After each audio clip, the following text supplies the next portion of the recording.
Help support the show by joining the Patreon or becoming a YouTube member. Also, hit that like button and subscribe if you want more Browns-focused content.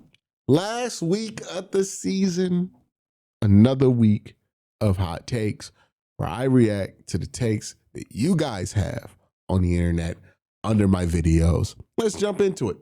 First take comes from Michael Heslop, member, shout out to the members, who says this: it's a difficult decision and there might be no right answer here, talking about Kevin Stefanski and his future with the Cleveland Browns. Similar to the Baker decision. Ultimately, I think you need to walk before you can run, to start by building a competent football team, and then you could talk about Super Bowls and success. With the lack of outstanding candidates seemingly available and a huge asterisk of Deshaun Watson, I lean towards keeping Kevin. Coaches, like players, don't need to be perfect. Let's have patience to grow with them and enjoy the ride. Again, I think this is a pretty common perspective out there, which is, hey, Kevin's not perfect, but we know he's not terrible. And a lot of folks would rather keep somebody who they know they're not going to be terrible with. Well, I mean, the Browns have been terrible the last couple of years, so I don't even think that's true. But somebody they know who's not going to be an embarrassment at the position. You know that at the very least, Kevin's not an embarrassing head coach. He's not going to do anything or say anything that's going to embarrass the organization like Freddie Kitchens did, right, for example. And a lot of people like that comfort over the uncomfortableness of having to find somebody else. My thing is this: the process that you would be leaning on to hire Kevin's replacement is also the process that brought Kevin here. And if you think that Kevin is a good enough coach to keep, then you should trust this process to find somebody who can improve on the work that Kevin has done. Also, Kevin's work that he's done in the building is not going to go and disappear simply because he's not here anymore. Like, the stability that they've had over the last 5 years will stay. I think that's going to help the next person. The real key for the Browns is how they go about making the decision. I think there's legitimate reason to fire Kevin Stefanski because of how the offense has looked and because of his role that he has played in the last couple of years of the offense getting worse, right? His role has expanded. The offense has gotten worse. That is a clear correlation that you could draw there. You can also talk about the hires that he's made over the years, from Andy Dickerson to Bubba Ventrone to Ken Dorsey, right? A very unimpressive list of hires that he has made in his staff. Joe Woods over the years, right? I think that's being underlooked when it comes to why it is that Kevin's probably going to be let go of. And you can see those flaws in what Kevin's doing and say to yourself, hey, I think we can do better than where Kevin is right now. If this were 2023, I would argue that Kevin should stay because Kevin was one of the best coaches in the league in 2023. But what he's done the last couple of years has not been of that quality of work. For whatever reason, it's not been that quality of work. I don't think the Browns should Marvin Lewis themselves, right? Like, I think what Michael is advocating for is ultimately what the Bengals did with Marvin Lewis, which is hang on to Marvin Lewis because they knew it can get worse than Marvin Lewis. But you can argue that that wasn't a good idea for the Bengals then. It's probably not a good idea for the Browns now. Now, that being said, just because you fire Kevin doesn't mean that you just go hire anybody and it's going to be better. You got to be focused on why you fired Kevin and focus that reason into being the reason that you're hiring the next guy, right? Again, if you're firing Kevin for a reason, you're hiring somebody to fix those problems. You got to be able to answer that question. I think it's possible for the Browns to do that. I think they are capable of doing that. and they don't have to clutch on to Kevin Stefanski in order to kind of maintain some kind of status quo. And it's been 2 back-to-back sub 300 win percentage seasons for Kevin. You know, it's been 2 years of offensive performances that have dipped to a crazy level. It's not an easy decision. I'm appreciative of you acknowledging that, but I just don't see the path for Kevin figuring it out while still being the head coach of the Cleveland Browns. Maybe they think there's a pathway there, but I think in order for him to figure it out, it's going to require a status quo change for Kevin, you know? And that's unfortunate, but that's true. Real quick, just want to let you guys know Sleeper has a new offer here. They're offering a free $20 entry, no deposit required. And also, if you're a first-time user, you also will receive a 100% match on up to $100 when you use the promo code Worst Take. Again, $20 free, no deposit required. Plus, first-time users also receive a 100% deposit match up to $100. Join Sleeper. All right, this is from my video earlier. We were talking about the worst quarterbacks teams are built around. Troy Aikman, Terry Bradshaw, Jake Plummer, Danny White, Dave Craig, Jim McMahon. I don't think Jake Plummer counts as a successful build around. I don't know much about Danny White or David Craig. But it is interesting you brought up Jake Plummer, because I think like Shedeur has a lot that reminds me of Jake Plummer. At least what I remember off the top of my head of him, right? Jake Plummer was a really good like play action boot quarterback. He was really good on the run and getting outside of the pocket. Really struggled to get the meat and potatoes of his game together to be an effective quarterback in the league. And I wonder if Jake Plummer is a similar like kind of high-end use case of what Shedeur could be in the future, which is along that Jameis tier. Mark says Blake Bortles, same conversation we had with the last question. Jaguars from 2014 to 2018 had one playoff run. In 2017, made that conference championship game. That was it. I struggle if Blake Bortles counts as a successful build around. But I think you can make the argument there that Blake was there.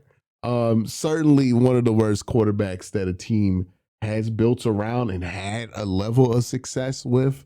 I do wonder if that's possible with the amount of quarterbacks in the AFC now, right? You look at that 2014, 2018 era, there was really a drought of quarterback play, right? Because that's like right before Mahomes, but like at the tail end of Manning, and the tail end of Brady, at least in the AFC. So it's kind of in that dead period or close to that dead period. Red Right 88 says this: they're going to move on from Stefanski. I feel like it is a mistake. They need a young, innovative guy like the Rams, Sean McVay, and stay away from old, failed retreads. No matter the head coach next year, he's screwed with Sanders and Gabriel and Watson as a quarterback room, along with no dominant left tackle and game-changing wide receiver. On any team, though it starts at Towns, the quarterback rises, all boats elevates around him. A limited interception machine, undersized, all right, or overpaid failure isn't going to change the head coaching results next year. Well, again, I don't think the team is just going to sit on their hands and not change a single thing about the roster, right? Like what you're saying is assuming that the Browns aren't going to change a single thing about the roster. Also, whoever takes the job as head coach, as part of their like interview process, is gonna lay out what they think the Browns could do with the resources that they have in the draft, with the resources that they have in free agency, to fix the team and fix the offense, most importantly, right? It's not going to be like, oh, you just hire somebody and then you pluck them into 2025's offense and you say, good fucking luck, buddy, right? This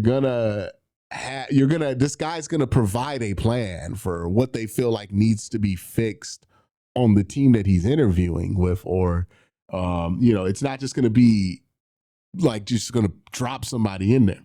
So the new head coach will have a say in what the Browns do at left tackle. The new head coach is going to have a say in who the Browns bring in to play wide receiver. The new head coach is going to have a tremendous say over what that quarterback room looks like, because I highly doubt that Deshaun Watson will be a factor in that quarterback room. I know every fucking year people try to convince you that Deshaun's going to be a factor, and some shit he's not going to be a factor in, right? It's been the last 2 years. Every single 3-month period, people are like, oh, Deshaun's going to come back early from this Achilles and beat. He's not. He's not a part of the Browns' future, right?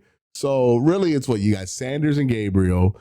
You really got a blank slate with the quarterback room. So what does the head coach that comes in see as a good fix for that? Like, it's going to be a collaborative project. It's not just going to be you hire a head coach and just tell him to fucking deal with it, right?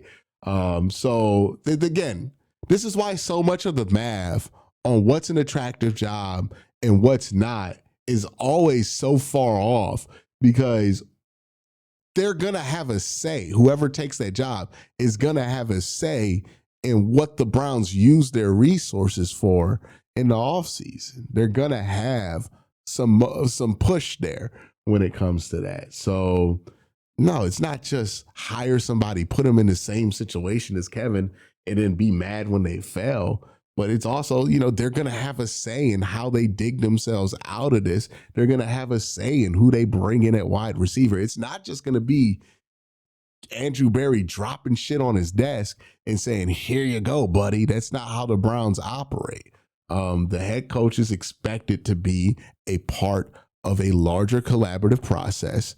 And that's part of the reason Kevin's getting fired, more than likely, is because his contributions to that collaborative process have been questionable. The next hot take goes to this, right? Daryl C says the media wants a coach who is dysfunctional and gives drama to talk about.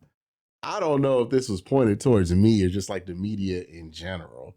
And sometimes, yeah, there is this feeling that like people in the media would rather have a head coach who says dumb shit in press conferences just so they can have things to write about.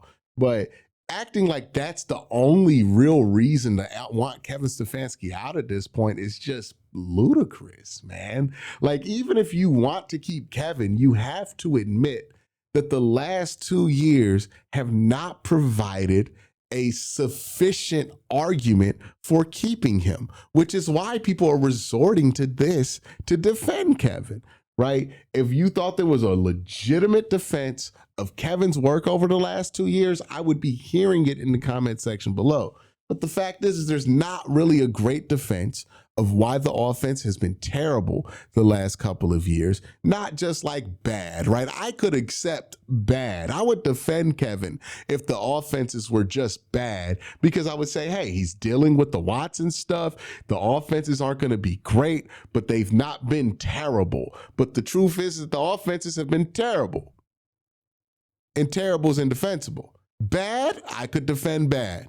If he was able to squeeze enough juice out these lemons to get to like the 26 offense over the last couple of years, maybe we can argue that he just needs better horses. But this offense, for the second year in a row, being historically bad in the passing game and in the running game, there's no accepting of that, right? There's no, oh, well, it's just the players. If it were 26, maybe we can have that argument. But look at how bad it's been. It's been worse than bad. And that's the problem to me. The next question comes from Jack Barnes, who says this: I think another reason nobody is talking about that Barry might not trust Kevin's decision making. We've seen him have multiple bad special teams coordinators, have fired multiple offensive coordinators, refusal to see what the offensive line is. Most likely Gabriel over Sanders. I think Barry knows they need a strategic pivot, and he doesn't feel like he can trust Kevin's opinion on how to move forward. Yeah, I think this is an underrated factor in this, right? Right. My main thing has been like, hey, the offense, the actual architectural work behind the offense for Kevin has just not been good enough, right? There is also the argument that on top of that being the case, the part of the front office, I mean, not the front office, the part of football operations that has seen the most turnover have been directly related to Kevin Stefanski. Why has this team had multiple offensive, defensive, and special teams coordinators? It's because of the people that Kevin brought in, right? Mike Prefer got fired. They brought in Bubba Ventrone. Joe Woods gets fired. Kevin isn't really as much of a part of a process as Andrew is to bring in Jim Schwartz he's familiar with his days in Philadelphia. And then Kevin has to fire Van Pelt. Maybe that was Kevin's decision. Maybe that wasn't. But it definitely was Kevin's decision to fire Ken Dorsey. And it definitely was Kevin's decision to fire or to hire Tommy Rees, right? So, yeah, there's been a lot of turnover on the offense that has been directly related to Kevin Stefanski. The decision-making hasn't been great.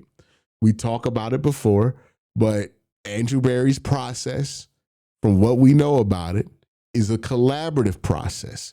He's going to ask Kevin's offensive staff what they think about players and make decisions based on that. The most famous example of that is when the Browns went with Jedrick Wills over Tristan Wirfs because Bill Callahan advocated for the Browns to go with Jedrick Wills over Tristan Wirfs, right? You look at the draft picks and the fringe cases for like the third and fourth round picks from Kevin's side. He hasn't done as much with those selections as Jim Schwartz has done with the third and fourth round selections he's been handed. There's enough there to say that, hey, when you look at multiple aspects of Kevin and his ability to do this job over the last couple of years, there's been too many areas where you just can't be happy with the quality of work that you've gotten. Not to say that he does not have potential, but it's hard to see how him maintaining his role as the head coach is going to create that potential for Kevin to reach. Maybe he needs to, step away from the spot to be able to be the guy that he needs to be. And the unfortunate reality is that means he won't be the guy in Cleveland. I would agree with that. I think that's a solid take, Jack. But thank you guys for watching. Y'all have a great day. Have an even better night. Peace.